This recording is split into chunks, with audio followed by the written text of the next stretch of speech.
ये 2024 का जो चुनाव है, ये राहुल गांधी वर्सेस नरेंद्र मोदी का चुनाव है। ये चुनाव वोट फॉर जिहाद, इसके अगेंस्ट वोट फॉर विकास का चुनाव है।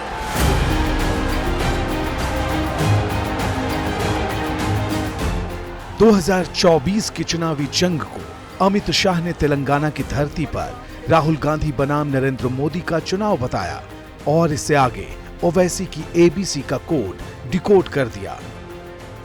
ये तुष्टीकरण की जो एबीसी है ना, अपीसमेंट की एबीसी, इसका मतलब है ए से ओवैसी असदुद्दीन, बी से बीआरएस और सी से कांग्रेस पार्टी, ये तीनों एक ठेले के चट्टे पट्टे हैं।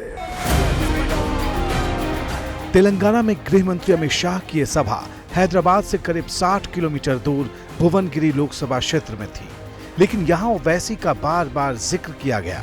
अमित शाह ने ओवैसी को कांग्रेस और बीआरएस का साथी बताया। कांग्रेस, मजलिस और बीआरएस, ये तीनों अपीसमेंट का ट्रायंगल है। यहां पर सरिया के आधार पर, कुरान के आधार पर तेलंगाना चलाना चाहते हैं। इससे एक दिन पहले प्रधानमंत्री नरेंद्र मोदी ने भी ओवैसी पर चुभने वाला हमला बोला था। बीआरएस और कांग्रेस को ओवैसी का दोस्त करार दिया था। इतने वर्षों से इन दोनों ने जैसे हैदराबाद को एमआईएम को लीज पर दे रखा था, पहली बार किसी ने एमआईएम को चुनौती दी तो बीजेपी ने दी।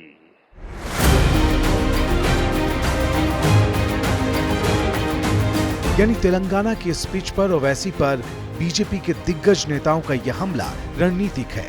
अब अमित शाह की तरफ से अपनी एबीसी बताए जाने के बाद ओवैसी ने इस पर पलटवार किया है, तो कांग्रेस भी हमलावर दिखी।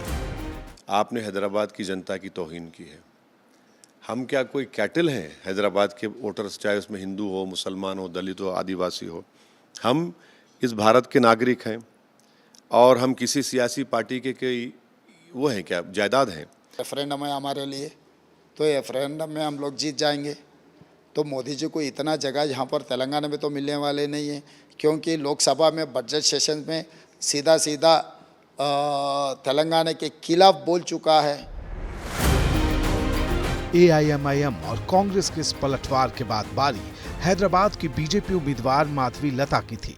इनका ये सबक सिखाना पड़ेगा। ये कांग्रेस के साथ सभी ऐसे ही लोग हैं, जुटे हुए हैं, जो बार बार इस देशवासियों का मान सम्मान पे ठेस लगाए।